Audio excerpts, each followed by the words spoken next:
It's been one whole month. Will he ever figure it out? I don't know. I think that's a question that is... I don't want to call it rhetorical, but I feel as if it's one that we... What the fuck am I using we for? I think it's one that... we, as in anyone who agrees with this. I think it's one that anyone who sees eye to eye with the point will think that the process of figuring it out is one that is a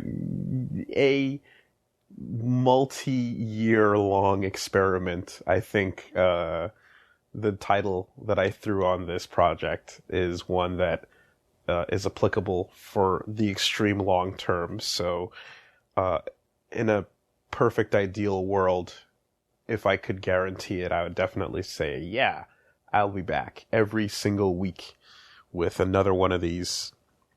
But the realistic nature of things is that I haven't been able to. But you know what? I think I'll take that as a good sign, if anything, because I've certainly kept busy with the overwhelming amount of content being pushed out right now on WoolieVersus and Twitch and YouTube, and the fact that like the backlog on videos right now is bigger and higher than it's ever been. I think learning a lot from some of the mistakes we made on the Best Friends channel. One of the in regards to YouTube, I think one of the big things I took away from that is to not have situations where, if we couldn't all get together for some reason on Thursday, that we would be missing a video on Friday. I think I am taking into heart the lesson of needing to keep as much buffer time ahead as possible. And I think as well the change of format, where the videos that I'm putting out are now, they're 10 minutes less than the usual. So instead of 30 minutes, they're 20 minutes. But that simply allows a little bit more of a breather for the viewer, who sometimes, people kind of want, sometimes people don't mind briefer episodes. I'm happy that a lot of people don't seem to mind that change, and it makes a difference in terms of like how much I can record, so an hour turns into 3 episodes instead of 2. And obviously that's just that makes it so that it's easier to record ahead of schedule and have a lot of buffer in case something goes wrong. So right now, for the first time ever, I feel pretty comfortable looking at almost a week ahead of videos. But the downside, of course, is that things are not so fresh. So every once in a while something happens, like Tetris 99, where I feel like, man, I really got to get this out there right away, because this is a in the moment thing, and it'll be dated if this comes out a week or 2 later, but for a lot of other things, especially the Resident Evil 2 playthrough right now, I feel as if the pace of the rotation is, unfortunately a little slow for what people would want, but I'm trying to figure out the best way to cycle things a bit faster while still keeping that nice buffer, so that I don't have to panic in case something goes wrong, or in case I'm unable to record for a couple days or something like that. I think one of the ideas I just had today actually was I told Min, I was like, people seem to I've seen a couple people get back to me and more or less go I wouldn't mind watching these get into fighting games videos on Friday nights. So I'm I guess I'm thinking, let's just put these up then on Friday nights. Let's do the Friday 9 p.m. thing with those, and that'll kind of get people back into the rhythm of, the fisticuffs vibe, which I'm absolutely trying to lean into. And at the same time, while it'll backlog those, it'll free up some space for other episodes of things to come out faster, so Jet Set Radio and Resident Evil and and some of those regular archives can come out a bit faster, and I think people will appreciate that. So that's kind of what I'm thinking about right now in terms of the channel. This episode in particular of Woolie Will Figure It Out is coming back from, I want to say November. Plague and I sat down and we decided to go into his first major writing project and its origins and where it came from. So that was a lot of fun to talk about. It was a hell of a lot of fun to pick his brain and go through his examples and see, the worlds that he created and get my revenge, so to speak. No, not really revenge, but to be on the receiving end, and we kind of went through most of it and dug into the DeviantArt pits to get some of the ancient stuff out there. So I'm going to try to grab some of those links for you guys to see what we're talking about as we get into it. With that, please enjoy myself and one Eli, Plague of Gripes, discussing his first writing adventure. And this was a discussion we had back in November, words. Okay, my mouth is betraying me. November 2018, this is what we talked about.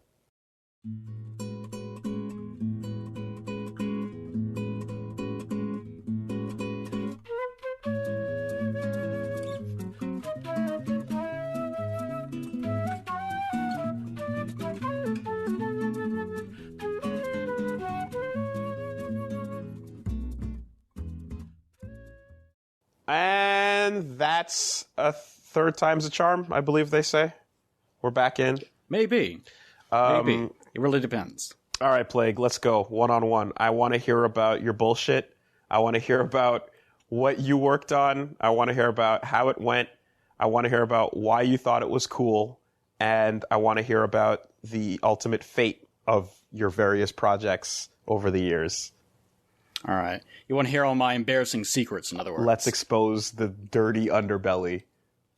And we're not going to watch it. Because that's what it is. We're not going to watch anytime it. Anytime that you have a failed writing project, this is what it's going to be. We've talked about this beforehand. But whenever you have to go back and explain what the thing is that you're working on to anyone, especially for anyone out there that's doing their own writing thing, it is one of the most embarrassing experiences of your entire life. Oh, God. You could be George Lucas explaining Star Wars. Yeah. Episode 4, yeah. New Hope. Like, it just came out, made buku amounts of money. If you had him, like, across the chair and he had to explain it to you, he would turn red because it would be mortifying.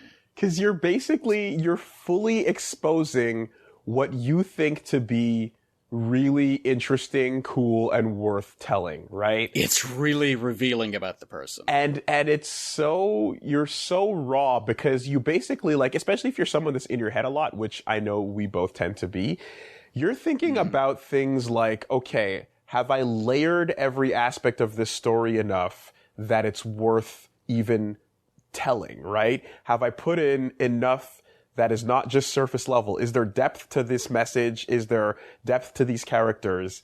And you're gonna obsess over that part so much, and like when you're summarizing it, if it doesn't sound like it's at all interesting and it's just some surface level glitzy bullshit, everyone's gonna know that you've got nothing going on. You're a fraud. You're a hack, and this is it.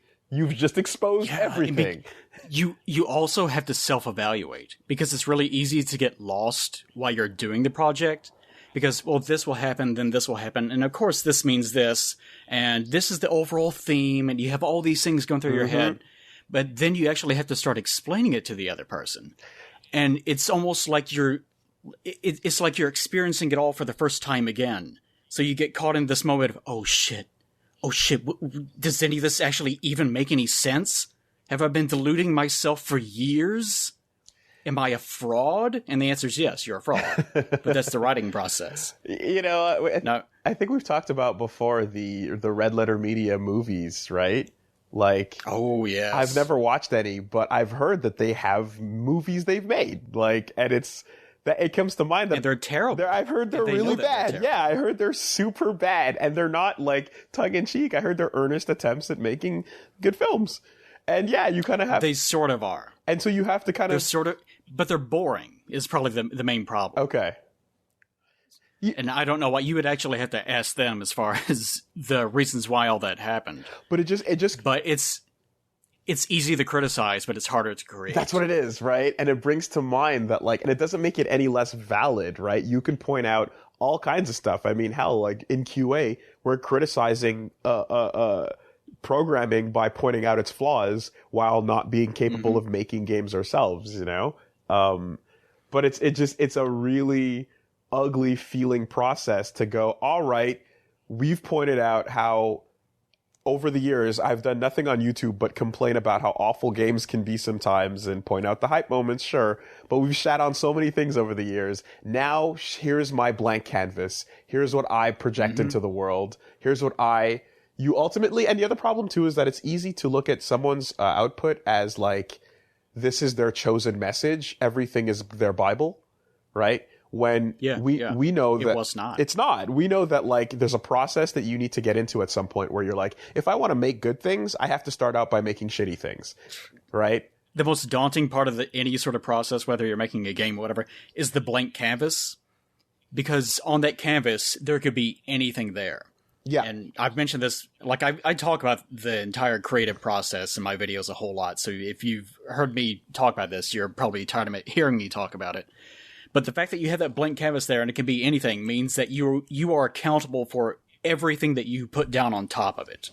So if the final product ends up being garbage, there's no excuse for why it turned out to be garbage. Unless someone was like you have upper management mandates or something like that. Right. Like if it's you and it turns out to be garbage, that makes you feel like, oh, I'm garbage.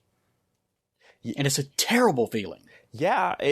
I'm thinking of, again, the fact that it's that feeling of I'm garbage, right? But then again, when it comes to audience perception, if they're looking back on your entire like body of work and they assume that you saw this as like everything I think it worth doing, everything I think worth my time is what I put out, and you're not aware of this like necessary stairway to quality.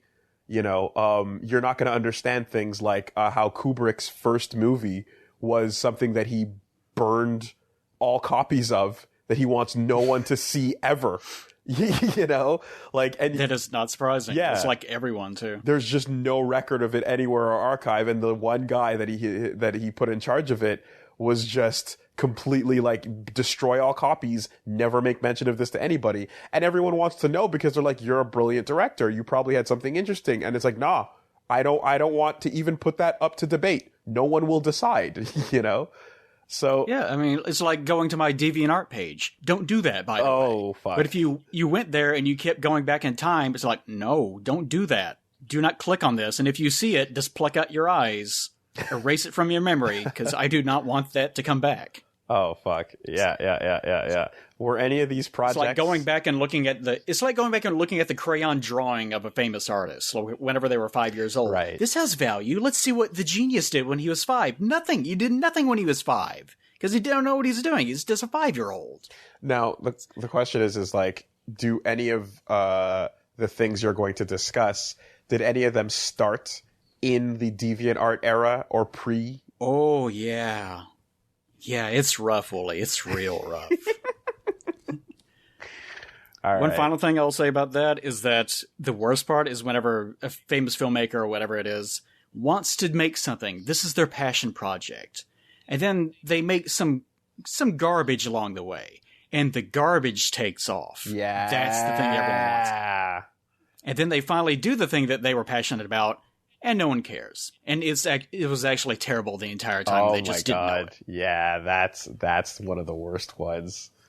It's also funny because I think about like let's look at Tarantino movies, right? When Kill Bill first got announced, it was the 4th film by Quentin Tarantino. Holy shit, he's only made 4 and they've all been amazing. And you know, it was always a big deal because he's like the ultimate film buff. He loves it. He's in that world. And if he ever decides to step out of the closet and start, you know, making a movie, you better fucking pay attention. And now we've gone like, what, 9 or 10? We've gotten quite a few, not all of them amazing since that time frame, you know? Mm-hmm. But like the majesty of every entry back when there were so few of them, it meant so much. And I can only imagine like the level of pressure that didn't need to be there on the dude when he was probably thinking like, I wish I could just make a film and then make it for the trash, right? Like you can't film for the trash. You can't draw for the trash bin at that point because everyone's expecting a magnum opus every time you step out of the shadows. And it's easier whenever you're younger too, because whenever you're younger, you're not really thinking too much about it. Like you're just practicing your... Well, here's the thing. Whenever a lot of young artists, a lot of young writers start out, they have this idea of, there's this thing that I've always wanted to make, and it needs to be perfect. And they'll spend so much time trying to polish it, shine it, go back over it, and they just keep reevaluating it. And that just ends up making it garbage because they just don't have the experience for it. Mm-hmm. But there are other kinds, and I think as people get more experience, they eventually start making garbage because they sort of realize, well, I just need to get something done. And that's sort of the point where you start being successful. It's whenever you stop caring so much about the quality and actually start producing. And the more that you get that out, the more feedback you get and the more experience you get as a result. So whenever you get older, you end up coming back around and having that problem again. Because you realize, I'm 40, I'm 50, there are only so many major projects that I can make from this point on. They need to be bangers.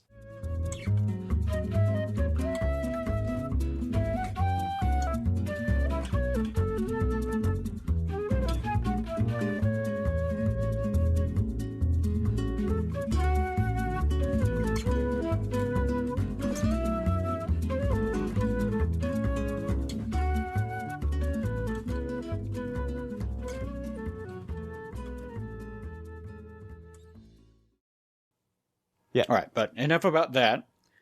To actually get inside of the nightmarish process of creating my first horrible accomplishments. The year is... It starts like most things. Woolie, I don't know how many horrible teenage angst-driven things that you have produced that have survived until this day. None have survived, but I can say that one thing I feel good about is almost none of them were angst-driven. Oh, really? Didn't have a whole lot of angst, had a whole lot of, like, superhero cool guy, like, buff stuff, power things happening, but didn't grasp for the edge too hard. I can say that. Yeah, and they say that they say that every writer has a voice, right? Mm-hmm. And you should write what you know. And I often say that if you're not learning as you're writing, then you're not doing good writing. So I would say that hearing what someone was writing about whenever they were a teenager or a young adult is a pretty good mirror into the window of their horrible, undeveloped soul. So if you were producing a lot of cool buff guy stuff, maybe you were just in the mode of, this stuff is fucking awesome, and that was it. Like that's the flat line. I mean, that's your foundation. It is depth. It doesn't feel like there's any like depth beyond that kiddie pool. But I will say that like if I had to try and psychoanalyze myself, perhaps at the time, I must like besides comic books and like fun cartoons, there's the model of classic biblical heroes because I was a church boy. And so, yes. A lot of what... I also went to Christian church. Yeah. And, Christian school. So my heroic... That was my high school. My heroic models and a lot of what would have worked was Samson-type characters, Davids and Goliaths, you know, like these moments of, like, badassery that come far and few in between in the Bible. Yeah. Right. We did that in my high school too. There was a lot of what if Jesus was in a wrestling match sort of discussions. Yeah, exactly. Yeah. So like we try to accommodate any way that we can. So there's not a whole lot of edge to that. That's more of a like I'm a really powerful dude or whatever, and you've given me an excuse with your evil to go fucking full out on you and not hold back because it's righteous, and it's in the name of justice. So that's a whole other discussion in itself, trying to get around the ultra Puritan Christian background to be able to do what you want to do. Oh yeah, and I mean that's rough. I remember getting because there was definitely like old stories that were way before my time that addressed like the bullshit of that mentality and whatnot, but like I don't think I was actually really thinking about it until I started reading Sin City, and I feel like Sin City was like, oh, these are big, heroic, tough guy, yeah, but it's more about like how absolutely fucked like the rules of the system are, and that it doesn't matter if you have the ability to Hulk out. That doesn't always save the day if the system's like hell-bent on fucking you over, and I was like, oh, that doesn't feel good. Poor heart. Yeah, I guess we all have our little formative jarring media where we sort of realize, oh, it can be this totally different thing that I'm not used to.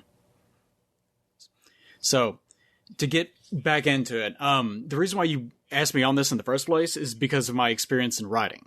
Mm. And as far as my experience in writing goes, I'll go ahead and tell you that I reached the point where I had completely finished a book, and I was in the process of trying to find a publisher for it. And that's when the YouTube stuff took off. So that's the crux of all this. Okay, so this is actually way late in the game because that's much later. You've already drawn. You've already like been like through your DeviantArt and such. Yeah. Well, that was on the tail end of it, and it was sort of bleeding in. But yeah. Okay. So that's probably the era that most of you guys are aware of. Can you stick a year in there? Ooh, aughts. This is good because I'll mention it later, but let's just say for the time being, it's probably about 2010. Yeah. Okay.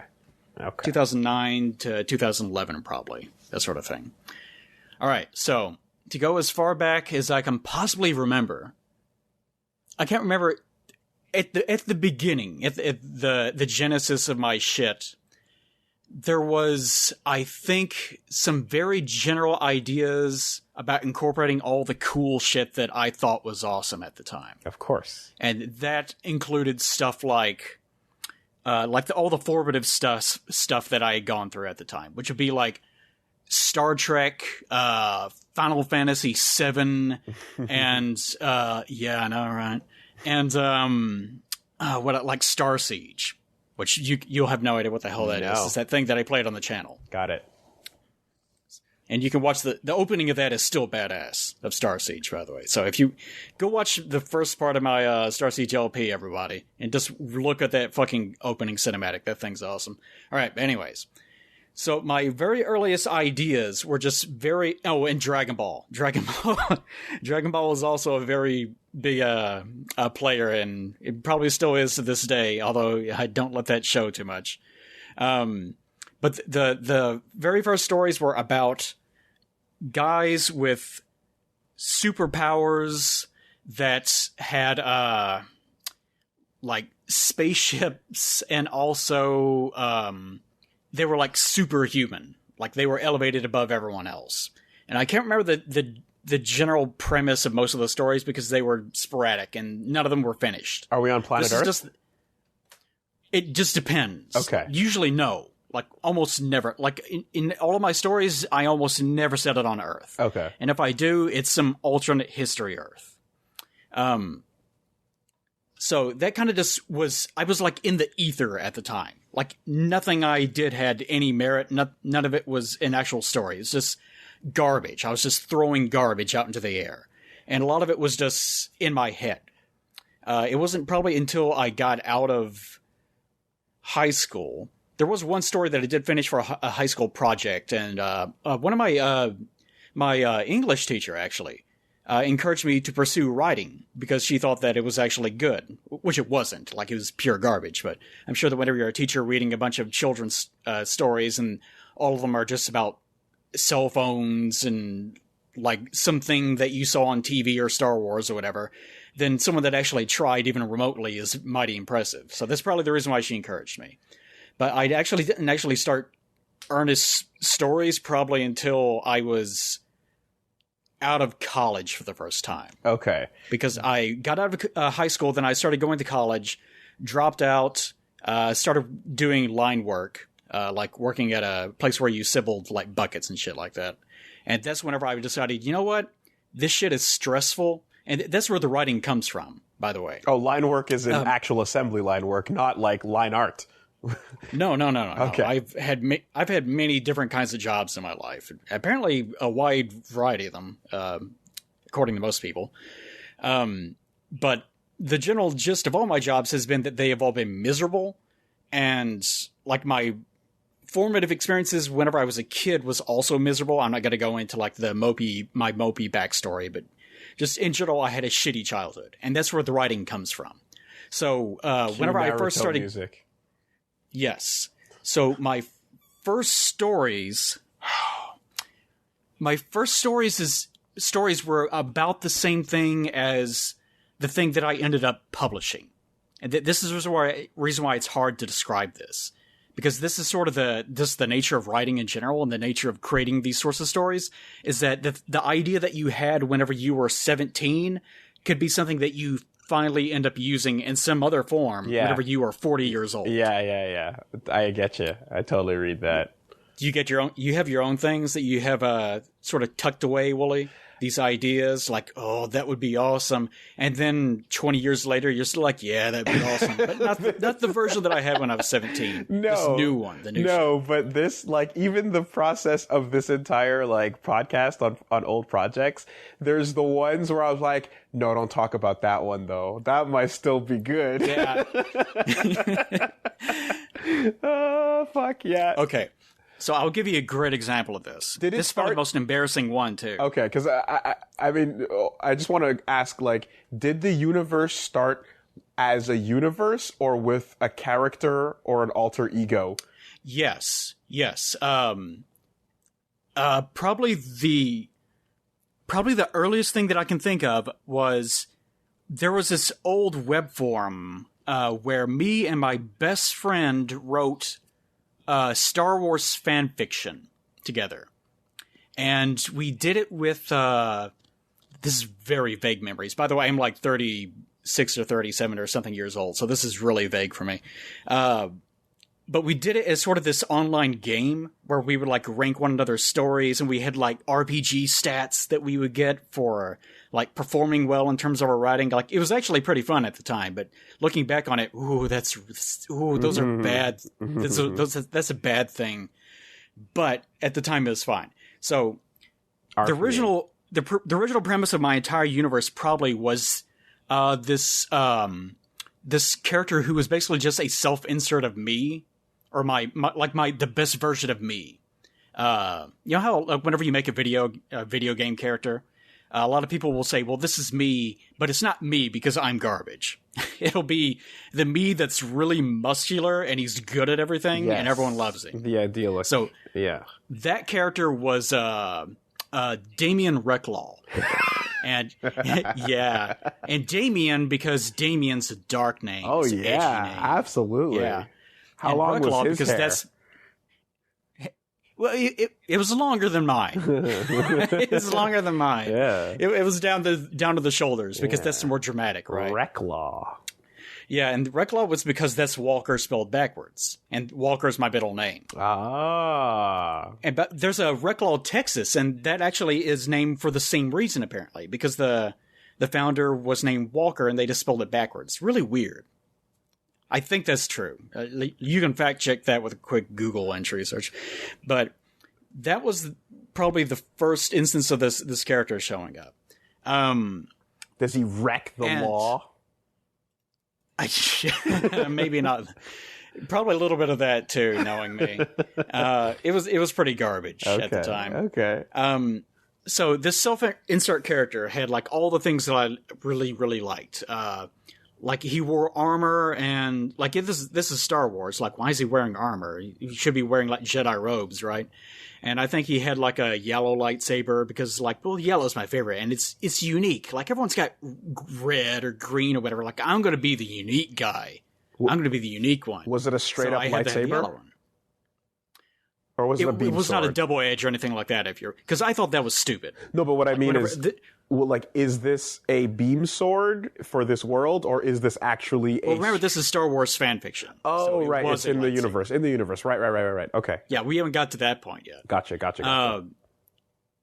So just all the things that I loved and thought were cool, like not full sets of armor, but sort of like leather half and half armor with like cloth coming out like the top, like this, all the good shit, right?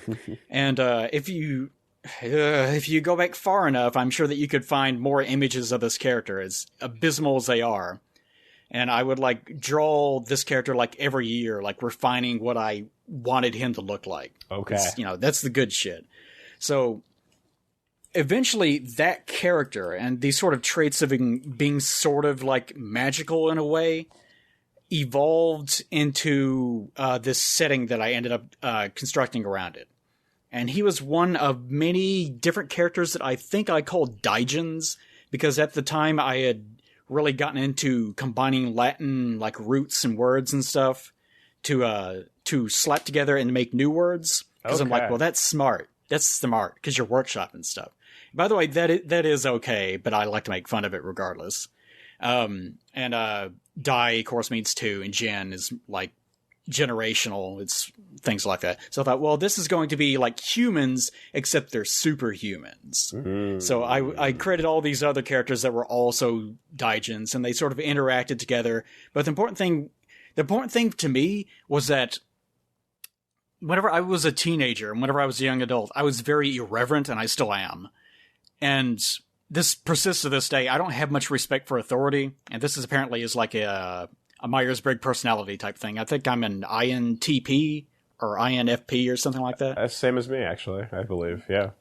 No, I'm not FP. I think it is P. By the way, there's probably a reason for that. We're all similar, so we end up doing similar things. But anyways. I remember I think I got an INTP myself, yeah. Yeah. It's actually changed since then, but that was my original thing back in college, INTP. But one of the things about that is that apparently INTPs are renowned for having no respect for authority, and they don't see authority figures as actually having authority. They just see them as just being positions. So whenever someone's like, I'm the president, like my response was, I don't give a fuck if you think that you're the president. That's just bullshit. Like either you earn my respect or you don't get it. Like that's it. Mm-hmm. So REKLAW was sort of this character where the only story that I really had for him was that he would just walk around until someone tried to start shit with him. So sort of like what your stories were too. And that's all it was. He just walks around minding his own business, then someone starts some sort of shit with him, and then he just kicks the shit out. You gotta prove how badass he is. Yeah. That's how you do it. Hell yeah. That actually evolved into my best friend and I came up with this idea of oh my God, I can't believe I forgot about this. But I love these moments. Go. We had this idea to make our own novel. This happened after the Star Wars shit, I think. And we took his character, I forget what his character was, like Jeb or something weird. It's some weird ass name. Okay. And it was also his Star Wars character, and we sort of made it our own character. But REKLAW stopped having superpowers, and he began being a mercenary. Because I was like, I don't want to be the guy that's part of a political alignment or anything like that. He's not on a side. He's his own dude. Modern cowboy. Because he's just he's too cool for that shit. Yeah. But he was like a fallen prince or something like that, and he had a long lost love that he was trying to win back, and it's this whole thing, and that actually went quite a ways, if I remember correctly. Like we worked on like 30 chapters or something, but it was about halfway before he kind of just pittered out and lost interest and moved on with his life. But that was the where that began. Okay. And so whenever it came time for me to create my own universe, I started pulling bits and pieces from that and injecting it into my own ideas. So the thing that I was trying to publish ended up being a variation of those very, very like the primordial ideas that I was having at the time. And were there things that were like, this makes sense because this is Star Wars, but now that I've adapted it elsewhere, I have no explanation for it, but fuck it, I'm keeping it anyway because it's Star Wars? Sort of. And I ran into that a lot. Like, the thing is, whenever I was doing because at the time that I was near the point of publishing, I had actually sort of grown out of a lot of this stuff. This is like 2010, remember? Mm-hmm. And I was born in 82, so it's been quite a while for me. So I was sort of at the point where I had knew better, and I had spent so much time workshopping the universe, because I had like notepad documents full of these are their names. I had like one of the things that I commonly still do to this day is I will just keep a notepad that's like, here are all the questions that I feel like internally people would be asking about the universe and be asking about the characters and their motivations. And I would just keep going over that over and over again and cleaning it all up. And one of the things that I discovered is that my original idea was a mess because it was just a accumulation of all these ideas from all these different sources. So it took me years to be able to clean it down into something that actually made sense as its own setting. Mm. So I was trying to mention it before, but the best example of it starting as something really stupid and turning into something else is, you remember in Final Fantasy VII, there were the weapons. Yes. There were like Ruby weapon and Diamond weapon, Sapphire weapon, and things like that. Yep. Yeah.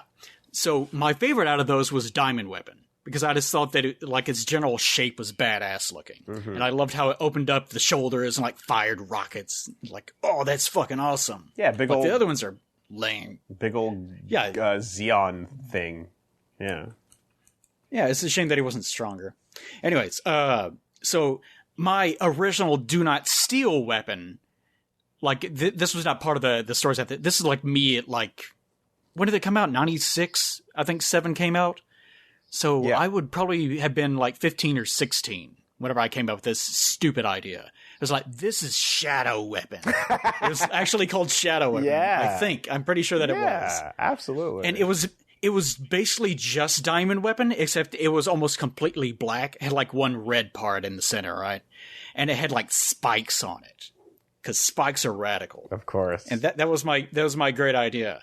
And that idea, over the years, and I still have this character, it's still something that I feel like I can use, and it's actually in the Scary Lessons thing that I'm supposedly working on now, is it developed from being this giant weapon to being a giant robot into being a flesh and blood creature. And these days it is a character that I call Gath. And that's, if you recognize that, Gath is the land that Goliath came from. Okay. The land where all the giants supposedly came from. Okay. And so, does it still have giant shoulder pads? Actually, I can pull up a picture of it real fast. Shit, it's on my DeviantArt, actually. Okay. It's like Gath the Vomicile, I think is how I titled it. And this, shit, I can't find it right there. I know I have it around here, though. I'll just link it to you real fast. I don't know if you'll even bother putting it up, but, the Vomicile King, yeah. But, it evolved from being this weird, like, shadowy robot thing, here we go, into being this, like, flesh and blood creature that still has spikes and shit all over his body. And here, I'll just give you a link to that. No worries. And now it looks more like this sort of like bony exterior sort of shell thing that is still at the time was still completely black and everything. But there we go. Oh, man. A very, very different creature. Yeah. Oh, we're definitely this podcast has homework files associated. People have to take a look. Yeah, big edge. Right on. Okay. Oh, yeah. Mm-hmm. And he still sort of looks like that in my head. I haven't used him in quite some time, but I do have ideas for him. Although now now in my head, I don't think I would make him all black. I think I would pull back from that one. But the general idea of it having sort of this weird, expressionless, almost sort of skull-like face, I still like that general idea. I think it would work. Like having it be this really big buff thing that only cares about fighting. Like, I still think that's okay. But I would have to use him correctly. So I think I'm still... The thing about my world building, I'm still stuck in the sort of the, like... It's a little bit of the edge and a little bit of the stupidity is still there. Mm-hmm. But that's okay. That's okay. And if you go back to my DeviantArt, you can probably find a lot of this stuff. At the time, it was the Nahala universe. And I forget how... I remember. Because it was like a truncated version of my last name that I sort of like said really fast or something like that. And that was... And I just liked the way that the word sounded, so I started using that as the word for my general universe. But a lot of that comes from the actual novel that I almost published. And you can actually find... You could find the first chapters of that in drawn format. Like I was trying to do this as a comic briefly. On my DeviantArt as well. And the quality of that is terrible, by the way. But it was whenever I was still trying to figure out graphic design. Okay, and there's stuff like species and all these explanations, like a lot of world building stuff that's on the site. So that's what I was going to kind of like ask about. I was like, okay, so you have this new world you've created that, yes, I'm going to assume like revolves around Damien and spawns as he steps forward and despawns as he doesn't look like, you know what I mean? Like the world is rendering around him in a way. Or, not anymore at that point. Okay, it evolved? I had grown out of that by that point, because Mr. REKLAW was no longer terribly important. I see. Once we had got to that point. Actually, I can just tag the whole thing. There's a lot of horrible drawings in this. Oh, feel it, embrace it. Shower please don't. I would much rather not. Okay, so the general premise, I think, of the book, once we've gotten to that point, was whenever I was writing it, I was very poor. Like, this is pre-YouTube, of course. So I had no money, had no job. This is, like, Kentucky, so there's just nothing here. I had no real... Like, I had work experience, but it was nothing that anyone was interested in caring about it, of course. So my sort of core thought at the time was how shitty it is to be born lower class. So the shape of the story was all about that. Like it stopped being about, oh, here's Mr. REKLAW and here's his adventures of kicking everyone's ass that treats him poorly, mm-hmm. that sort of thing. Mm-hmm. And he almost turned into sort of a background character where he's just sort of there. And he's just sort of this weird, mysterious figure that is trying to guide central other characters into doing things because they have a greater plan. The general plot of the story, if I can remember this correctly, is the actual setting of the entire thing, Nahala, was this... It was a universal scaled world. Like, it wasn't a planet where you could look up and see, oh, there's a moon orbiting our planet. And then if you go further, there are stars, and there are planets orbiting the stars. The idea was that it was a weird, setting in which it existed because people believed that it existed. Like, it is a weird thing that sort of has gone away over time. Okay. But... The entire universe, the entire planet was just one planet. Like, it was just ground, and it just goes on forever. Okay. But there was still, like, curvature to the ground and everything else. And the area of the world were partitioned into these sort of weird, not continents, but worlds in which if you went past a certain point on the terrain, then you would just, crumple up and die. Like, you would go insane.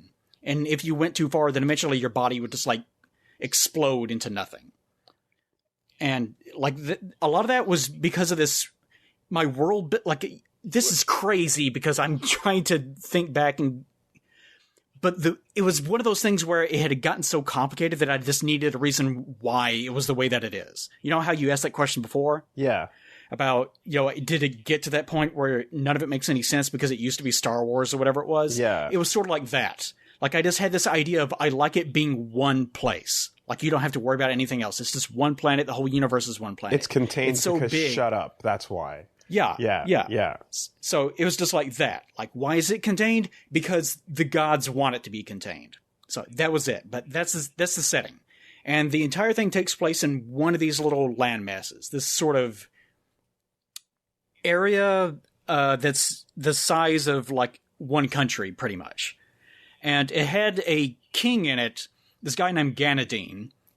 By the way, my DeviantArt's name comes from that guy. Like, whenever I made the DeviantArt, I noticed, Plague is taken. And I didn't have Plague of Grives at the time, of course. So I decided, I'll just pluck some name from my setting and just throw it up here. Because who cares? This DeviantArt thing is not going to take off anyways. It was just a place to store files. But it had a king named Ganadine who had become so old that he had completely lost all interest in reality. Like, he had started out as this guy that was very, I need to, save my kingdom. Like, I need to unite all the various kingdoms under one banner and save the world as we know it. And the REKLAW character met him, like, I think 8,000 years prior, turned him into one of these immortal humans so that he could have the power that he needed in order to accomplish his goals. It's sort of a test. And he actually succeeded, and he united his country, and it became sort of this cult of personality thing where everything revolved around him. But as he became older and older, and his wives started dying, his children started dying, his great-great-great-grandchildren were dying, he just got to where he just did not care about anything anymore. And at this point, the entire country is run by this sort of mega conglomerate of people that are like corporate like masters. It's like modern America, basically. They're like, again, this is me complaining about the class system. Yeah, yes. Like class divisions and things like that. Yeah. So, did you create a timeline and then choose a sliver of it, or did you have your sliver and then start sticking extra things backwards and forwards? Both, actually, because the general timeline, like, I had a timeline. This is everything since the beginning of time, and I had that, and that's been like, I have no idea what that was. I just remember that I did it, and then I just selected this is going to be the area in which this takes place, and then I sort of put that there on that timeline, and then I got a more detailed thing sort of stretched around it. So I did both. But Ganon had lost all interest. His country is being run by these sort of American analog characters. And several decades prior to this, like before that, it had basically been like a sword and board sort of setting, where everyone's just still using like primitive weapons. Oh, okay. But then a living machine character that I call the Akruan showed up and basically told them there is hidden technology underneath your feet.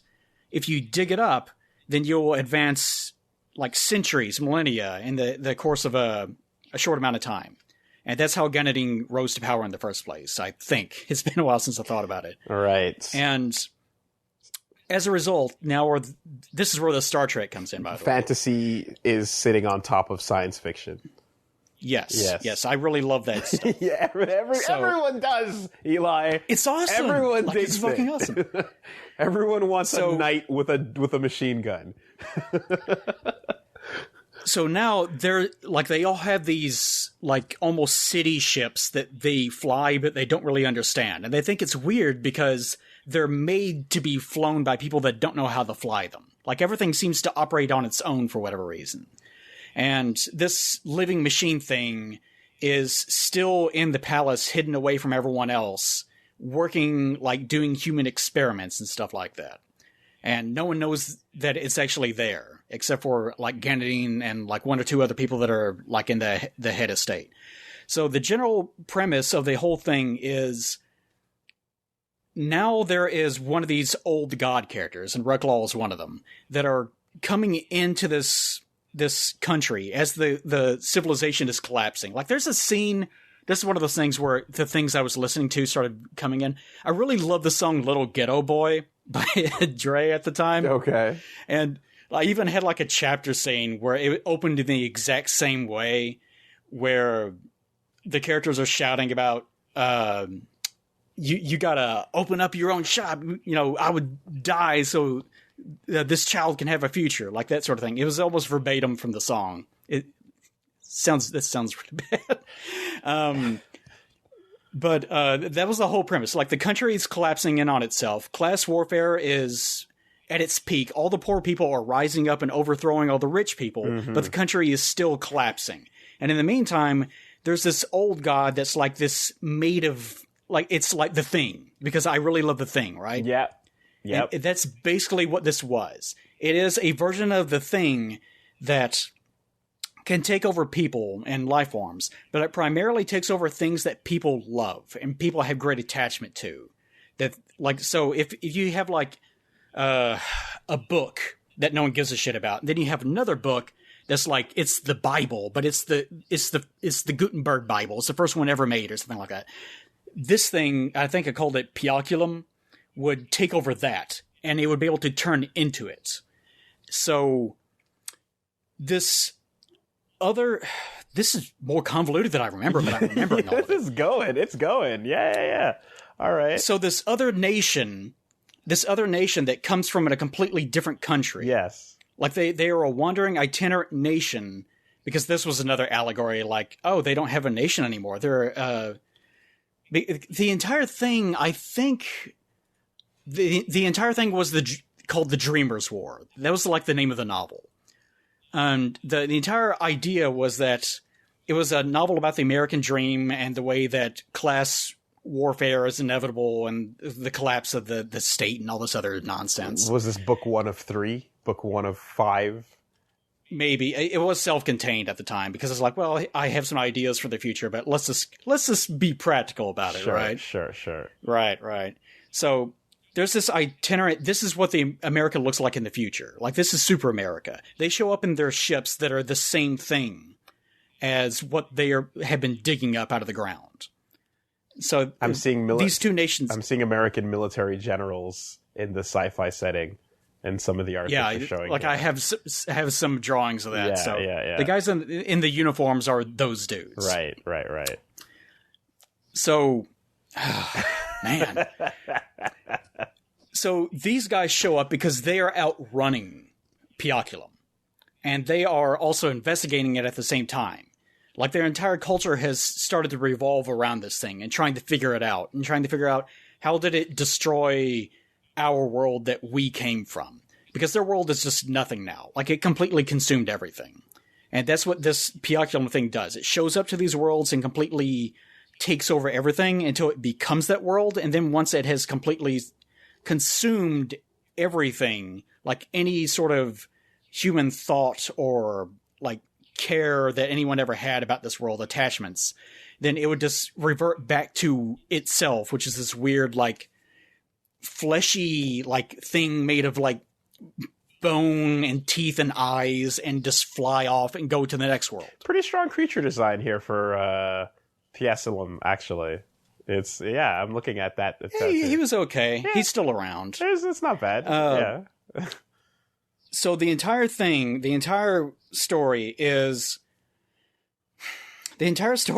that as this America sort of nation shows up in its ships, because they're like, hey, we need to warn you about this thing that's coming. REKLAW and Caiaphas, Caiaphas is another one of these sort of metahuman people like REKLAW is, that is sort of he's the guy that is wearing like a trench coat, fedora, and he's smoking a cigarette all the time. Yep, you're cool guy. He's the handsome guy. Mm-hmm. And he considers himself to be a religious prophet. And he's there to basically preach the word of Caiaphas, or preach the word of Pioculum to the masses. and convince them to give themselves up to Pioculum. Because if you immerse yourself within Pioculum and give yourself up willingly, then you enter into heaven. This is where the religious stuff comes into play. And if you do that, then it's sort of implied in the writing that maybe you do enter into this state where you are completely happy, but you have lost all sense of individuality. But you are immortal, but you're part of this greater whole as a result. And the whole idea behind that was that it's like a metaphor for you can give up yourself and be part of the greater whole of society, but you can lose yourself in that as a result. So are you really you anymore? Do you even matter? Yeah. And it was played up like that. Yeah, no, that definitely goes into the we've seen a million variants, but it's like that is less about the class warfare and more about absorbing into society, maybe even adulthood versus independence, right? Mm-hmm. And things like that, like the whole losing yourself and your sense of individuality being the prized thing, which is another classic American value. So not surprised I thought to about see that a lot at the time. I was like, man, this is like, because I was thinking of that at the time. It's like, this is going to be like an American story, like a very American story, because this is because I was thinking about that. It's like other countries don't even think this way, and that's the reason why I was so heavy-handed with this is super America nation that's coming in. But the whole deal was, we could either be super America that has lost its values but is still trying to rescue this other nation, or you can be part of the greater whole and lose this element of what it means to be yourself and trying to explore the things in between. But anyways, Caiaphas and REKLAW both show up, and they both have their own motivations on why they want to rescue this nation or intentionally corrupt them. Caiaphas he actually believes what he's saying, and his mission is he was rescued by Pioculum, and now it's sort of like a Silver Surfer sort of thing. Okay. And a herald, yeah. Now he is trying to capture or integrate every human being that is alive into the god of Pioculum, so that once he is finally the last one, then he will be allowed to do it as well, because that's his goal. He wants to basically ascend into heaven. Okay. So the whole thing is them going up into these ships that they have unearthed from the ground and getting into a war with this other America super city state thing. And the characters on board the ship, like there's a character that's just a nobody. She's just like a worker. And she's on board one of the ships as it's slowly being consumed by Pioculum. It's one of the American sort of ships. And I think I even referred to them as being Americans. Yeah, that's what it was. Americans, that's what it was. Okay. Because I wanted to be obvious. Right. And But meanwhile, there is a greater threat of assimilation and a hive mind coming. Yes. Yes. Like another one of the characters is this little princess character who is the latest wife of Ganadine, but of course has never seen him, doesn't really even know him. She's just sort of there to be a political figurehead. And she's the one that sort of walks around with REKLAW all the time, and he's sort of manipulating her and guiding her to do what he wants them to do. And I can't even remember how the whole thing goes exactly, because a lot of it is just individual scenes working together. Yeah, no, this sounds like a large and complex ass world where you can follow. It's very complicated. It sounds like the type of world where you could follow individual stories or a party, or just like you can get lost in your own brain choosing where the camera should go. Is the impression I'm getting. The problem I had was its ending. And that's the reason why I was doing a rewrite of it. And that's whenever the YouTube stuff took off. Mm-hmm. Is I had this story, and my original ending for it, I think, was like, I was like, well, how do I end this thing? And I felt like pressured to do something very American and very contrived and obvious. So I think it was something like it was one of these things where you reach the mother brain sort of area, and then you destroy this one thing, and then that saves the whole thing. Okay, because I was gonna say what I really want to know, like if you could just even cut to it, like what defeats the hive mind, Borg, Zerg, Well, Kree. they don't. Even in that one, they don't defeat it. It's more that Caiaphas had almost created this spire. Like the whole way the Pioculum works is that it accumulates enough mass by infesting things and things that people care about until it's able to make this great big spire that's able to sort of infest the whole world in one big fell swoop. Okay. And they destroyed that, and that just buys them enough time to be able to get everyone out of the nation before it is lost forever. Okay. And that was the ending. And I was like, well, I could continue it in book 2 if I wanted to. And I never actually got to the ending of my revised edition, but I was desperately trying to avoid it being a thing where it ends in a very contrived, there's a light beam going into the sky sort of Hollywood movie ending. But it was. So I think there was no power of love to the rescue or any. No. Yeah. No. This is like my writing is extremely dour. Like it's very depressing and very no. This is reality. Everything sucks. Everything is fucked, and it's going to be fucked. It's just a matter of you surviving it. Because again, that was my whole childhood, my whole young adult thing. Of I'm very poor. This is my life. I can't do anything about it. I'm trapped within this state. It's very important to have people around you that can help you, but I don't have anyone. Therefore, this is what reality is sometimes for some people. So right. I think the revised ending was going to be something like that, where the nation does get destroyed, but a few people do manage to survive. But and that was it. No chosen ones, just if you can get the people around you to do the right thing, then that's how you can fight this problem. Yes. Okay. So the YouTube thing did take off, but that's pre-Patreon, remember.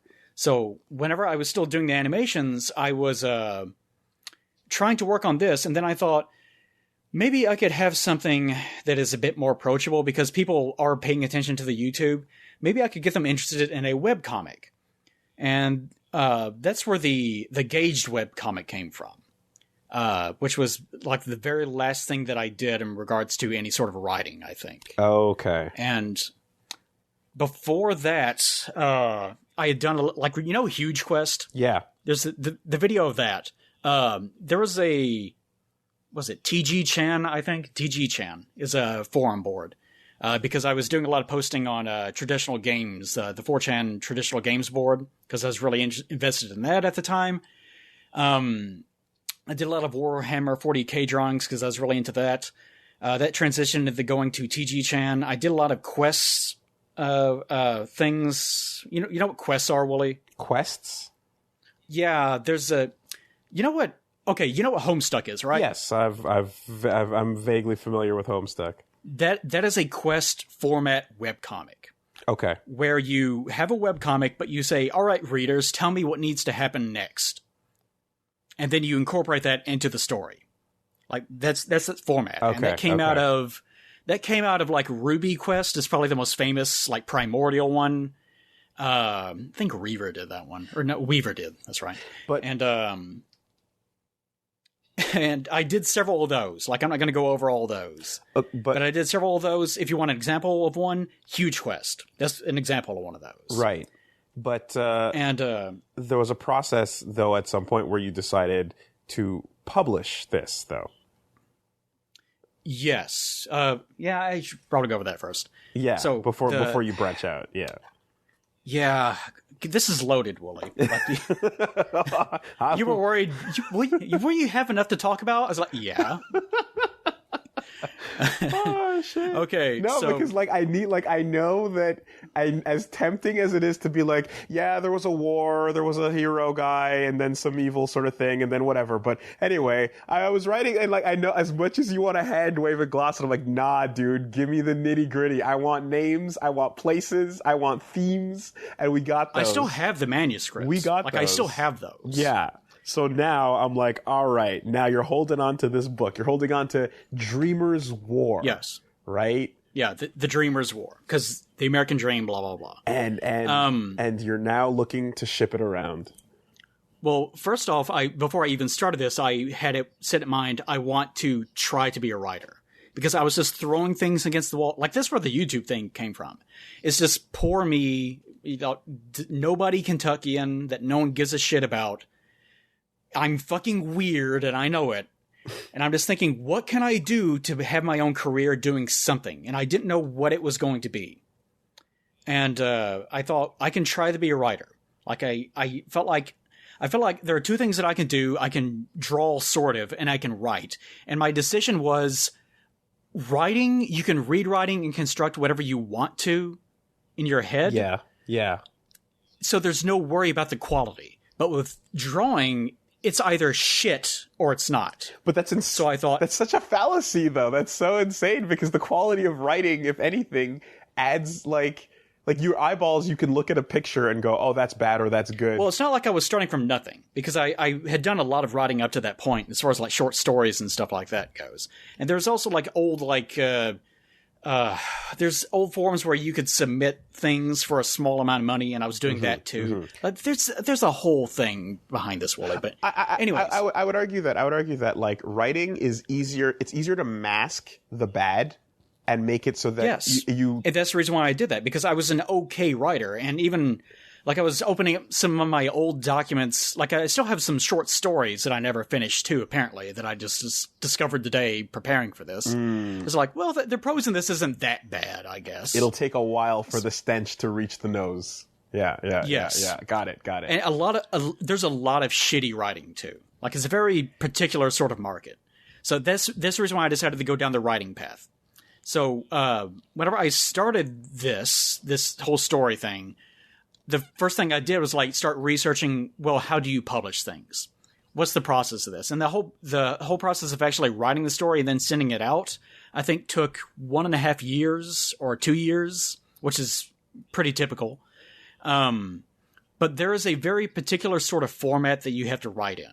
And this is the part where I actually, like, if anyone's actually interested in doing this is what you probably should pay attention to. This may have changed, but as far as 2010 goes, 2009, 2008 probably, whenever I first got started, this is how it worked. There's a very particular way of setting it up. Like, the first page has to be your real name, address, phone number, email if it is applicable, the number of words that you have in the final version of your manuscript, and then it has to be formatted double-spaced in... MLA? It has to be double-spaced in Courier New. Okay. Font size 10. There has to be a specific amount of lines in between where the title occurs. Then you have to double-space by double-space your name. And then you have to start all your chapters with underline, no increase in font size. Like, the formatting that you have to do for this, for actually it to pass submission, is very, very particular. So do not skimp on this. Like, look it up, make sure that you're doing it correctly. I thought you were actually going to discuss the format. I am. Okay. I am. But this is just how involved the publishing process actually is. Right. Okay. And even on concurrent pages, you have to have your last name, / the full name of the thing that you're doing, like the name of the book, followed by page number. And then this is all in like frames too. Like, you have to set all this up. It's a big process. And it looks like I had 444 pages that I eventually wrote. And even at the very end of the document, you have to finish it off with 3 pound signs to let the person that's evaluating it know this is the end of the text document. Right. Even things like thick. you can't italicize. You can't italicize. You have to underline everything if you want it to be read as italicized. Okay. Like, there's all sorts of rules like this. That's 444 is pretty thick. That's a hefty. Well, start. remember, it's all double spaced. Okay, but so it's actually probably more like 200 and something. In a novelized form. Yeah. Okay, got it. Right. But this is just for the sake of presentation. Mm-hmm. And before you send it off, if you're advertising yourself to publishers, you also have to send. You first have to send. If I can remember this has been 8 years now, so this is kind of loose memory. But you have to send a cover letter that is particular to the person that you're sending it to, that describes what it is, what your motivations are, why you wrote it, why you think they would enjoy it, that sort of thing. And you also have to send a short form manuscript that is like the first chapter or the first number of pages. I forget what the rules are. Look that up. A personalized cover letter is just good business, no matter what your industry is. Quite frankly, like yes, that applies to everything. You have to do that. Now, I want you to hear something real fast. Did you hear that? Yeah. That is a book called The Writer's Market. And this is published every year. It has an annual edition. And if you're going to seek publishing, you have to have that year's Writer's Market. It's very big. It's very, very thick. And it's very thick because it contains a list of every accredited publisher in America that you can send your manuscript to. And it is divided up in according to like what sort of thing that they publish. Like, are they sci-fi? Are they fantasy? Are they like historical? Are they like documentary sort of things? Like, it just depends. So you have to look up who you want to send that out to. And like, whenever you're doing this is important to note. Whenever you're looking for someone to help you publish, you have to actually look up the person that's going to be reading it, most likely, and find out what sort of stuff do they like. It's not enough to just look at what they published in the past and just sort of guess. Right. You really have to get into their head and almost like manipulate them. You're just reverse curating, right? Yes. Yeah. It's very particular. And that's the reason why this is published annually, because the people in charge change all the time, and they can change mid-year. So it's important to just know exactly who you're sending out to. Because the funny thing about publishing is that it does not matter so much what the quality of your writing is. It matters more whether or not you can get the one person that is in control of all this to sign off on the thing that you have made. Of course.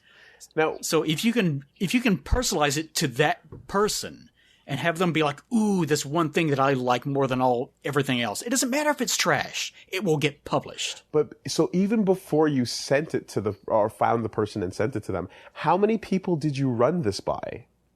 How many proofreads did you get? As far as like other people in real life? Other people in real life reading what you wrote. How many people? I had a few friends go over one or two things. Of course, I was very insecure about that. Of course, we all are, and this is the big thing, right? Yeah. But how many eyeballs did you get on the goddamn thing? I ran it by some English teachers at college as well. Probably about half a dozen, probably. Okay. I probably should have done more than that, but yeah, probably about that amount, I would say. And I don't remember who exactly, but I did. And they gave you cover-to-cover feedback? Not cover to cover. You can't do that. I mean, this is hundreds and hundreds of pages. The best thing you can do, because like if you read like chapter 1's prose, and chapter 1 matters more than everything else. Of course. Like this is true in regards to writing in like if you're making a movie, whatever it is, the first few seconds are going to make or break it. Like in YouTube, it's even worse because it's like the first 5 seconds matters more than the rest of the video. Yeah. Because if you can't set the tone and make someone laugh if it's supposed to be funny, or get someone really captivated if it's supposed to be something that's interesting in the first few seconds, then you're going to lose them and they'll click off. Or in the case of a publisher, they're reading like the first few lines, like, oh, this prose is garbage. Yeah, no. Then they'll just put it to the side and they won't even read it. YouTube has that factor of like, there's the level of attention that you need to grab, which applies to any visual or audio medium. But then you combine that with an algorithm that will also like beat your ass for people clicking off or stopping or doing anything but paying attention. Mm-hmm. So it's a whole thing, yeah. Oh man. And so you got a couple eyes on it, and then you eventually picked someone and you sent it off. You have to pick several people.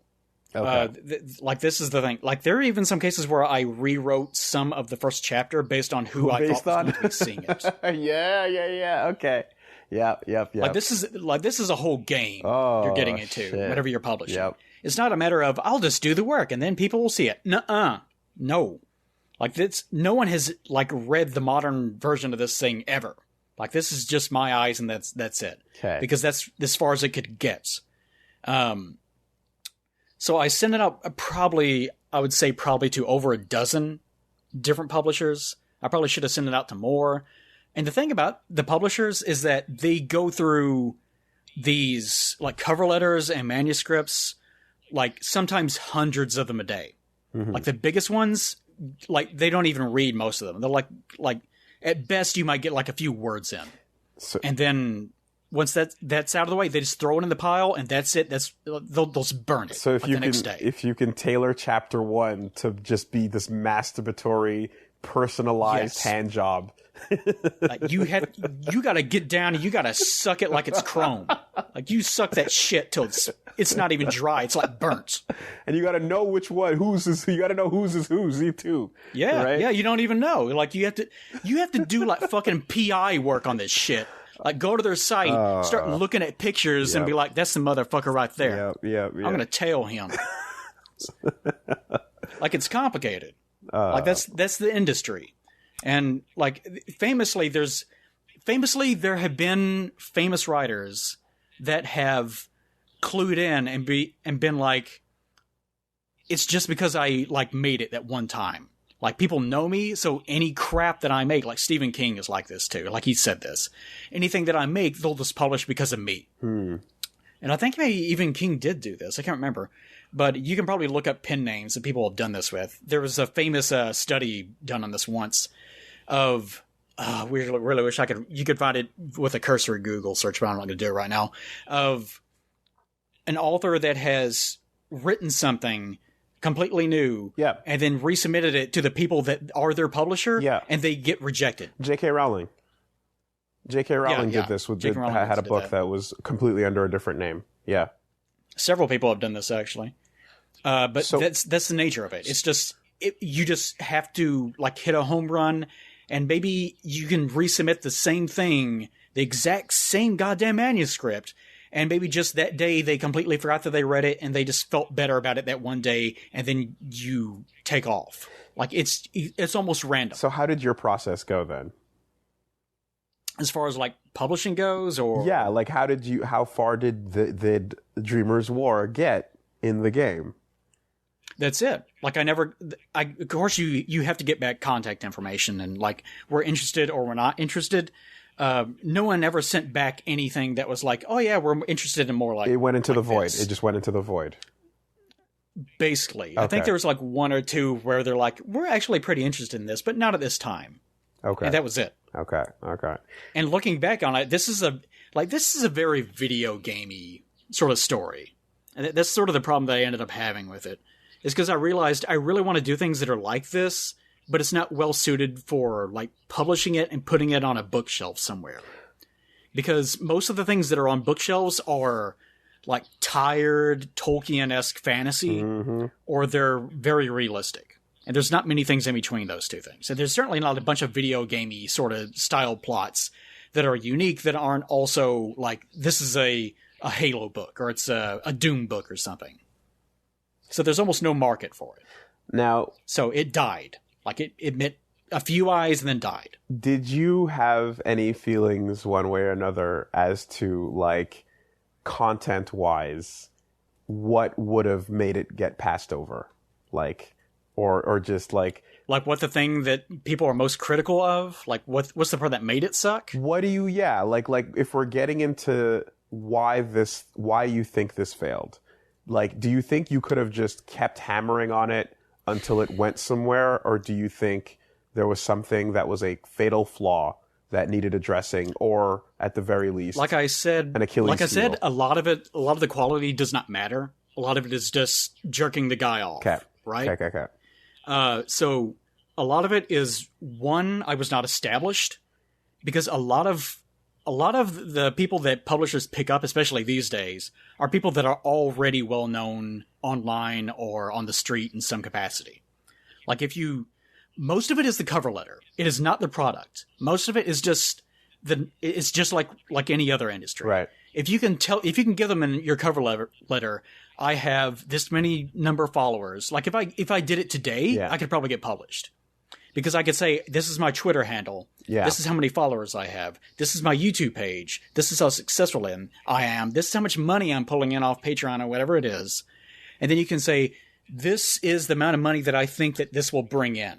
Yeah. They might not even look at the manuscript. Yeah. It doesn't matter. The job of a cover letter in any situation, like, is to basically serve the purpose of the person who you're sending it to. It has to act as if it were a connection that's a friend of theirs introducing you to them, right? Yes. So So the part where I failed was the cover letter. Knowing me, because I'm like, if I use a dating site or something like that, I am shit at advertising myself because I'm so self-depreciating. Because I don't know how to jerk myself off and go, ooh, look at me. I can't do that. I'm terrible at it. So even describing this, like, you have to do two things in the cover letter. You have to, do your introductory shit. This is who I am. This is why I'm important. But you also have to describe what the entire story would be. Mm-hmm. And I was very bad at describing not only the story, but making it sound interesting and marketable. It's kind of cool, I guess. I don't know. Check it out if you want, maybe. Yeah, and you can't do that. If you're going to be a writer or most things, it's more important to know how to sell yourself than it is to actually produce a good product. Mm-hmm. And that's really unfortunate, but that's the reality of just life in general. Yeah, that's how movies get made, for sure. Yeah. That's exactly how movies get made. So, that was not the end of it, remember. I still went ahead and did the gauged webcomic, and that's where it ended.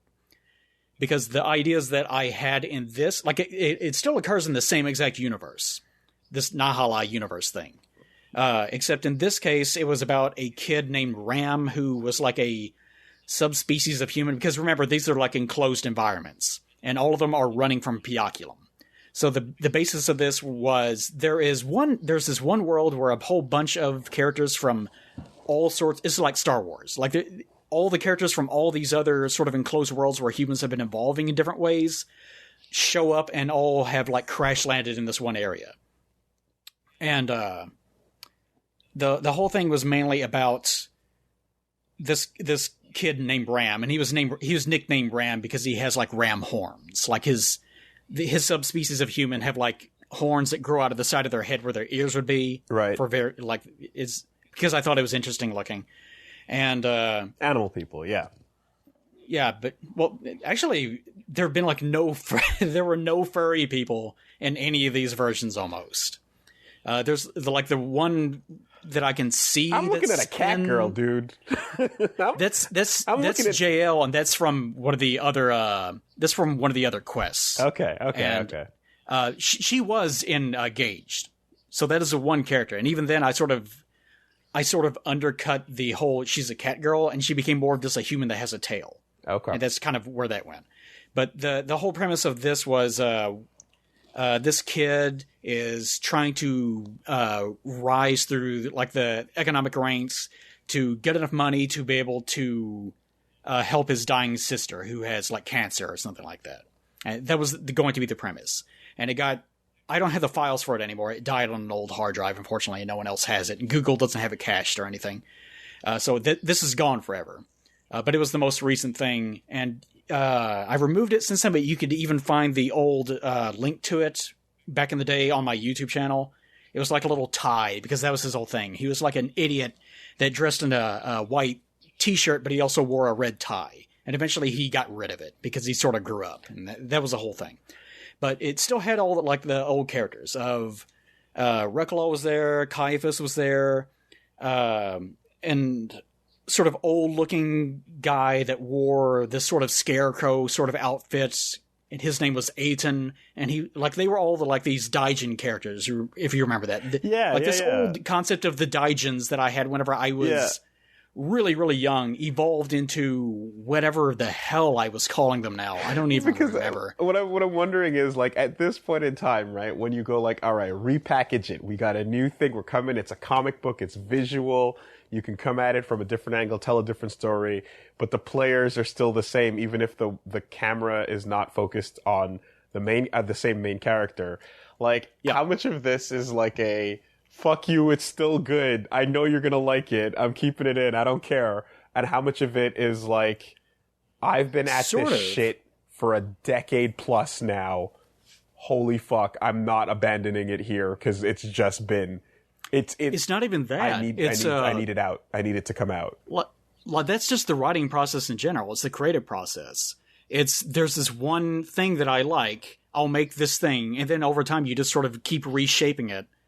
Writers talk about this all the time. Actually, successful writers talk about this all the time. They have this idea that was not quite working out, so they dropped it from this one story, and it used to be an integral part of it. Mm-hmm. like Star Wars used to be this completely different story. Yeah. And it had these characters. So I brought them back later and used them in this other story that was like tangentially related, even though one of them used to be the main character. Like, it's one of those things. Right. In the creative process, you don't abandon things completely. It's not like you write a book and be like, well, it failed, no one wanted it, and it was actually not that good at all. So you start over with a completely blank canvas and just like make up completely new ideas. You don't do that. Yeah, you have a bunch of pieces. You have a bunch of chess pieces. Yeah. Yes, and that's exactly how the creative process and how thinking and imagining things works, and that's completely fine. Go ahead. You should always take the pieces that you like the most and work with those. Yes, and I ask because I'm looking to hear effectively the same things that I had and the same feelings that I had about a lot of that, where you're pretty much like, there's a stubbornness, and like you said, there's nothing wrong with it, but there's something hilarious about just like... It's kind of embarrassing. Yeah, because you have to blow the dust off of it, right? Like, it doesn't matter, like, you left it at a point when you thought it was super good, and it was one of the most interesting things.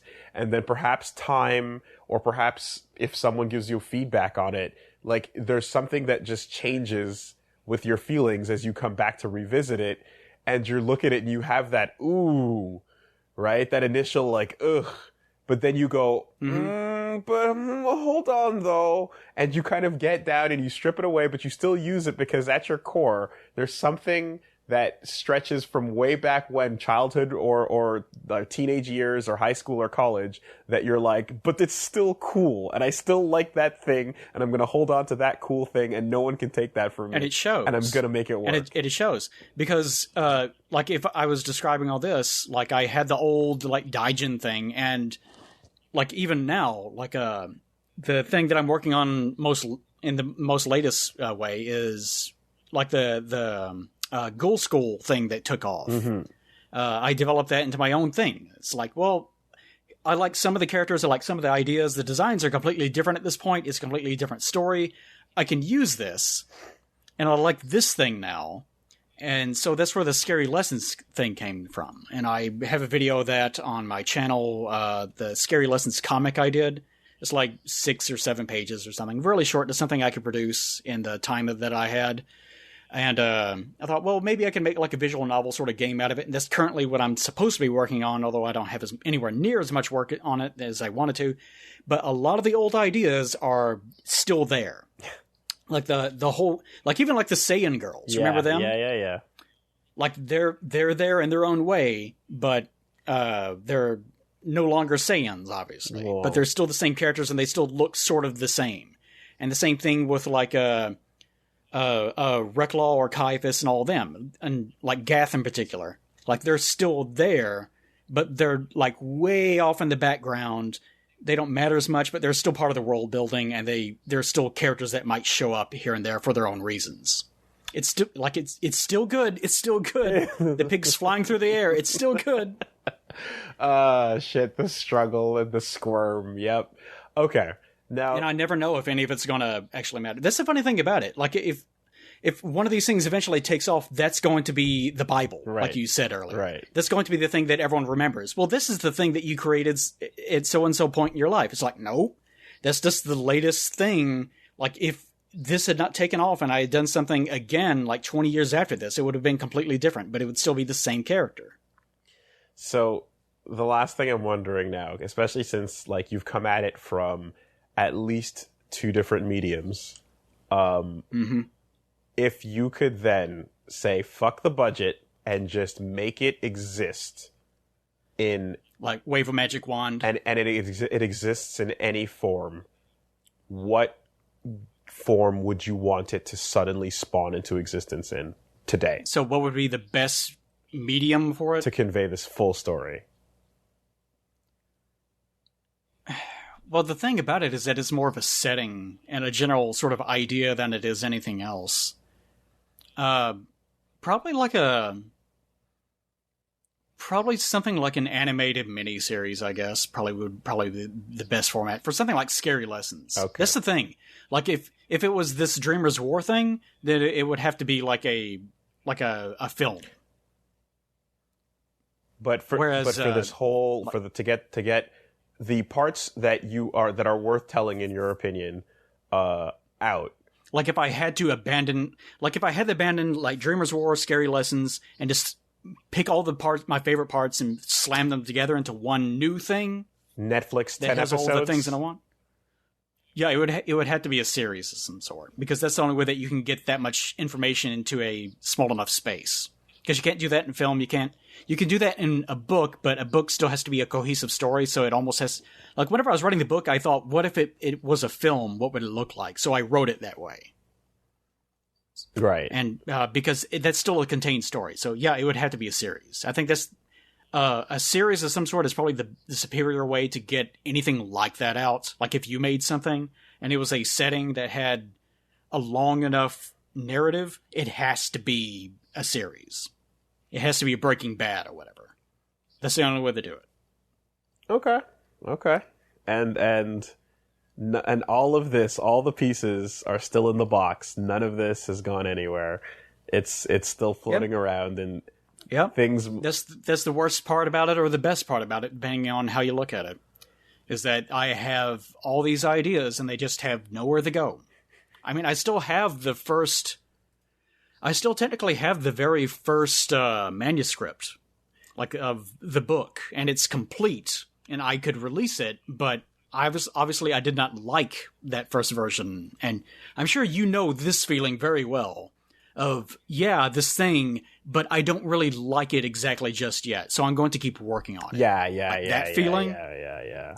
So it was stuck in that state, and then even whenever I was doing the YouTube stuff, I was still trying to work on it. But that's the reason why I had to stop Gauged. I really liked Gauged and the way that I was doing it, and it was getting better. But as I found that I had to work on these other projects, these stupid animations, I was just killing myself, especially since I had a real job at the time, and I was having to do that, and I had like a 1 hour trip back and forth from work at the time. I just did not have the energy or time to be able to throw all of it together. I was killing myself at the time. That process, by the way, is super dangerous when you're like, I have this idea and I just haven't I don't like it yet, but there's things I do enjoy or whatever, can become super dangerous because sometimes you can lose the forest for the trees and start sharpening up and sculpting at one part of it till it becomes hyper detailed. Yep. And you fucking have no way to connect it to anything else. And there's no other, you have nothing outside of this one cool thing. And you don't want to let it go because that one cool thing is strong. And now you have to kind of haphazardly glue whatever you can together to make a structure exist. And that's drawing too, by the way. Fuck, man. It's you have to start with the primary. It's such a trap. Get your primary done and do not, I always tell people this in drawing, get your primary, don't commit to it. Because there have been many times in videos where I sketch something out and I take 30 minutes, look at this. And then I'll just be like, fuck you, and I'll hit the delete key and the whole thing's gone. just to show people it does not matter. Do not marry your work. If you marry your work, it will never improve. Oh, but he's got this really cool weapon, though. It's so unique. No one has ever used. I've got to get that in. It's such a unique weapon. It's like nothing ever seen before. And it's like, fuck, it would be like lightsabers. Everyone would be amazed if they just saw this one weapon. So maybe if I released this book one version of the manuscript, I imagine a lot of people would still like it. There's if I look at it now, there's still a lot of things about it that I do like, but it's very much a product of that time in my life, almost a decade ago. I'm probably too out of practice to actually write anymore anyways. It's a very particular kind of skill, and if you stop doing it, then you sort of lose it. So I imagine people would still receive it pretty well. It would be like Star Wars, It would be like, I released it in this state. It's not the way that I would George Lucas it, in other words. Go back, I think Han wouldn't shoot first. That's bad. That's not in his character, is it? I don't think it patch is. And edit. Yeah. Okay. Yeah. So people would still enjoy it, I'm sure. So I'm probably overthinking it. Probably. But either way. But I still think the ending would have sucked. The ending does suck. I do remember that. I like the idea of thinking as we wrap this up that maybe just maybe the world has not seen the last of Damien REKLAW. I don't think his name is Damien REKLAW in the story. His name is just REKLAW. I see REKLAW 2009, and I'm like, where's REKLAW 2019? Motherfucker. No, that's gone. Where's that? Well, the last one I think I ever drew, and I think it's in that link I gave you, is I think it's the one where he's walking. It's in that cover art that I did. It's in the splash art where I was like, well, this would be like the poster for it. It's in that one. Yeah. I think that's the very last one that I ever did, and that was it. And even then, it's like, ugh. I think I could do some work on that one. I think Caiaphas still looks fine, although the age of the fedora has come to an end. Yeah, I'm REKLAW is this Aragorn motherfucker. You can smell the stench of mercenary hidden kingness all over his ass. Oh, Woolie, you want to know? You want a secret? You want to know a secret? I still love that. I love that mercenary stink. It's so good. Waft it up. Just a smell I could get into again. Yeah. All right, so you tell me something then, Woolie. After hearing this schlock, is there any part about that you actually find interesting? You're like, oh, that actually sounds like it'd be fun. I'm always a sucker for yes, I love the idea of hidden technology underneath your caveman feet. Oh, that's so fun. It's really, really good. It happened recently in a game I'm playing that I'm not going to tell people about because it's a surprise when it happens. Yeah. But it's really it's always a fun time, and you always are hoping that the reasons for it are going to be fucking killer.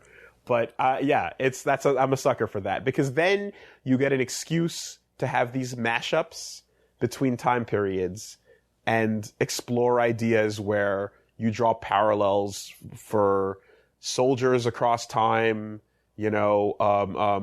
methods of transportation across time. You get to just hybridize ideas and take two eras and smash them together in fun ways. So I never dropped that either. Like in that manuscript in the Godforge project that I didn't mention, that's the thing that was like in between the manuscript and the scary lessons stuff. The whole there's technology that crashed or it's under your feet. Like it's still there, because it's still good. Yeah, no, it's still good. That's crack. That's story crack there, And then it obviously already implies, or at the very least promises, that you will find out exactly how and why this occurred by the end. But there is one thing that I like. Even though it never got published, never got picked up or anything. And the reason why I never released it publicly is because I thought, well, maybe one day I'll find a publisher or something. And that was back in like 2011 or 2012. Of course, I've completely dropped that reservation. What was I just saying? There's something that you found back in 2012? No, whatever. But, yeah, I guess I could still release it today, I guess. Like it would be embarrassing, but it would be there. I mean, it's like I said, like, no, there's, as far as aspects that go, like, yeah, that's a solid, if you want to salvage, you can salvage certain parts of that. And just looking at this DeviantArt page, it's like, yeah, there's bits and pieces to pluck and pick, no doubt. But, I am glad that I've improved in my artwork since then. There was a big hump I got over back in like 2000, probably 14 or 15. Where where like the cutoff point where you could have either left it forever, or fight through it. DeviantArt, you gotta say DeviantArt, DeviantArt level artwork, and that's two things. That is two things, Woolie. That is either I'm a motherfucker that does concept art professionally. I am industry trained. Here's my stuff I did for the Lord of the Rings. Or it's this is Chris the Hedgehog. Or he is my OC, and he is in love with Amy. And that's it. And you can see the blue fucking paper Hellroy paper lines on my character drawing, as I can see from your notebook pages here, right? You can see the photos. You cut that out, Woolie. You don't look too close. You can see the Hilroy margins from my Trapper Keeper. Yeah. This is disrespectful, Woolie. This is disrespect you're giving. How old was I? 2000, born in 82, 2000, because, yeah, 2012, I would have been 30 years old. So whenever I was doing that, I was in my late 20s. That's really embarrassing. Well, hey, man. That is really, truly embarrassing.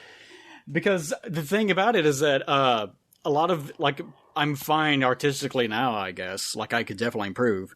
But a lot of how I developed as an artist actually was very, very late. Something I started doing in my late 20s. So, if, like, it's not too late. Like, if you're a teenager, go ahead. Like, your stuff's going to be trash, sure, but you're going to get over it. If you're in your 30s, hey, if you want to do something, just do it. You'll eventually improve. Same thing if you're in your 50s. It doesn't matter. You can still do it.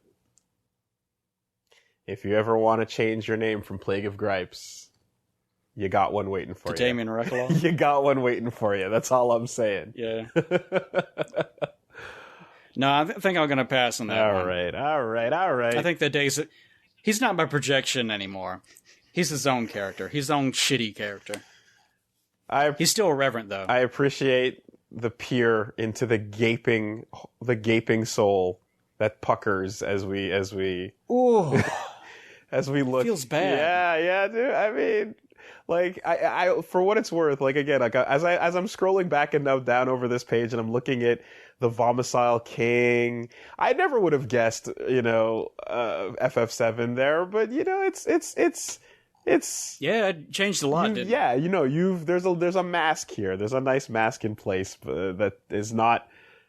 It's not the absolute worst, So that's the weirdest part about it, is the fact that ideas can start as, usually ideas, especially whenever young, start as this thing, except I'm going to, like, change the color of it. Mm-hmm, mm-hmm. So that is my original thing. But really, it's just you really fucking love Star Wars, or you fucking love Lord of the Rings or something. And this is going to be my thing that I just stole from it, except now I, like, put a bow in its hair or whatever it is. And now it's different. Like, there's a shit ton of Sonic OCs that are just Sonic, except he's a slightly different color, or he's wearing a hat or something stupid. And if you give that idea 20 years, it can end up being, like, it can be anything. Sonic the Hedgehog OC can eventually develop and become the main character of Breaking Bad somehow. Maybe Jack and his mecha, the end of the world, will enter the Dreamers' War someday. Maybe whenever the final version of this shows up, Woolie, maybe there'll just so happen to be a robot there that has some big, long, strong legs. And maybe he's from the past. Who can say? No. All right. Let's call it there.